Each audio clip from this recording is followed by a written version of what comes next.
Only a few, only a little, এই জায়গাটায় আমাদের কিন্তু একটু কনফিউশন আছে। সেটা কি, আমরা অনেকে মনে করি যে অনলি ফিউ এই কথাটাও তো বলা যায়, কিন্তু আসলে এই কথাটা বলা যায় না। আমরা যারা ডিটারমিনার হিসেবে ফিউ এবং লিটলের ব্যবহারটা জানি, তাদের ক্ষেত্রে একটু আমাদের কনফিউশন হয়তো কমে যায় যে ফিউ হলো কাউন্টেবল ডিটারমিনার হিসেবে কাজ করে এবং লিটল এটা আনকাউন্টেবল ডিটারমিনার হিসেবে কাজ করে। কিন্তু এখানে মজার একটা বিষয় কিন্তু আমাদের প্রবলেম হিসেবে রয়ে যায়। সেই বিষয়টা একটু আমরা ছোট্ট হলেও সেই বিষয়টা কিন্তু আমরা একটু দেখে নিব। সেটা কি, সেটা হলো আমরা চাইলেও কখনো অনলি যুক্ত শব্দের সাথে শুধু ফিউ যোগ করতে পারবো না, আমাকে এ ফিউ যোগ করতে হবে। এখানে একটু আমরা দেখার চেষ্টা করি, অনলি এ ফিউ দ্বারা আমি যেই কথাটা বলবো সেই জায়গাটাতে মাঝখানে যদি আমার আর্টিকেল এ না থাকে তাহলে কিন্তু ভাই এটা হবে না। অর্থাৎ অনলি ফিউ, অনলি লিটল এইটা বলা যায় না, only a few, only a little article সহ বলতে হয় তখন। ঠিক আছে, এই জন্য এটা কিন্তু লেখা হয়েছে যে অনলি আ ফিউ, এটার মানে হলো শুধু অল্প কয়েকজন। অনলি এর পরে শুধু ফিউ বসে না, অনলি এর পরে কি হয় না ভাইয়া, শুধু ফিউ বসে না, এ ফিউ বসে। এইটা কিন্তু আপনাকে মাথায় রাখতে হবে। অনলি ফিউ দিয়ে অনেক বাক্য লেখা থাকবে, আপনি হয়তো সেগুলো বুঝতে মনে করবেন যে এগুলো ঠিকই তো আছে, না ঠিক নাই। অনলি থাকলে এ সহ দিতে হবে। ঠিক তেমনি লিটলের ক্ষেত্রেও তাই, আপনাকে এখানে কি করতে হবে, অনলি লিখলে এ লিটল লিখতে হবে। আপনি শুধু লিটল লিখতে পারবেন না, কি করতে পারবেন না, শুধু লিটল লিখতে পারবেন না, আপনাকে কি লিখতে হবে, এ লিটল। যেমন এ ফিউ লেখেন আপনি, ঠিক তেমনিভাবে এ লিটল লিখতে হবে। আমরা একটু বাক্য দেখি কেমন শূন্যস্থান আমরা পূরণ করতে পারি। Dash people seemed to have some idea about the flight. একটা জিনিস খেয়াল করেন, ফিউ কাউন্টেবল আর লিটল এটা আনকাউন্টেবল। তাহলে পিপলকে আমার এখানে মডিফাই করতে হবে। পিপল কি কাউন্টেবল নাকি আনকাউন্টেবল? কাউন্টেবল। তাহলে আমি এখানে কি করব, আমি এখানে লিখব অনলি আ ফিউ। অর্থাৎ আপনি শুধু ফিউ দিতে পারেন, এ ফিউ দিতে পারেন, কিন্তু অনলি দিলে অনলি আ ফিউ দিতে হবে। ওকে, পরের কোশ্চেনটা দেখি।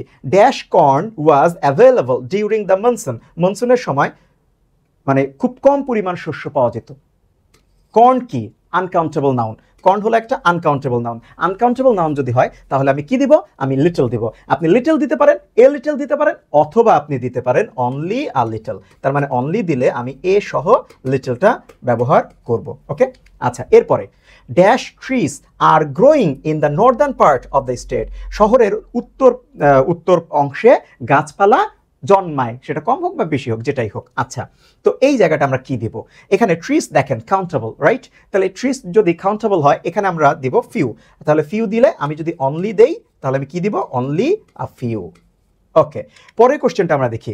We will need only dash food for the picnic. এই জায়গাটায় দেখেন অনলি আছে, অনলি অলরেডি আছে, তার মানে আপনি এখানে হয় এ ফিউ দিবেন অথবা এ লিটল দিবেন। অনলি আছে তার মানে শুধু ফিউ, শুধু লিটল দেওয়া যাবে না। তো এখানে কি আছে, এখানে আছে আমার ফুড। তাহলে ফুড যেহেতু আমার এখানে আছে, এটা হলো আনকাউন্টেবল। তো আনকাউন্টেবল হলে আমি কি করব, আমি লিটল দিব। কিন্তু অনলি যেহেতু আছে আমি শুধু লিটল দিব না, আমি কি দিব, এ লিটল, এ লিটল। ওকে, আচ্ছা, পরের বাক্যটা আমরা একটু দেখি। Only dash of this are looking good. Only dash of this, দেখেন অফ এর পরে শূন্যস্থানের পরে অফ দিস, এই যে দিস এটা কিন্তু প্লুরাল, তার মানে এটা কাউন্টেবল। তার মানে এটা কি বলেন, কাউন্টেবল। কাউন্টেবল যদি হয় তাহলে অনলি আছে অলরেডি, তাহলে আমি কি দিব, এ ফিউ দিব। শুধু ফিউ দেওয়া যাবে না, কি দিতে হবে, এ ফিউ দিতে হবে। তাহলে আমি এখানে কি লিখব, অনলি আ ফিউ। তাহলে এই ভিডিওটা থেকে আমরা ভাই কি দেখলাম, যে আপনি এ ফিউ ব্যবহার করেন, শুধু ফিউ ব্যবহার করেন, কিন্তু অনলি যদি আগে লেখেন তাহলে এ ফিউ লিখতে হবে। আবার লিটলের ক্ষেত্রে আপনি লিটল ব্যবহার করতে পারেন, এ লিটল ব্যবহার করতে পারেন, কিন্তু অনলি যুক্ত করে যদি আপনি ব্যবহার করেন তাহলে আপনাকে ব্যবহার করতে হবে এ লিটল। ঠিক আছে, ওকে, আশা করি আজকের মতো এই ভিডিওটি আপনাদের খুব ভালো লেগেছে। যদি ভিডিওটি ভালো লাগে তাহলে অবশ্যই লাইক, কমেন্ট এবং শেয়ার করবেন, এবং পরবর্তীতে কোন ভিডিও চান সেটা আমাদেরকে একটু জানাতে পারেন। আর আমাদের চ্যানেলটি অবশ্যই সাবস্ক্রাইব করবেন এবং আমাদের ফেসবুক পেজটি ফলো করবেন। তাহলে দেখা হবে আরেকদিন আরেকটি ভিডিওতে। সে পর্যন্ত ভালো থাকবেন সবাই, আল্লাহ হাফেজ।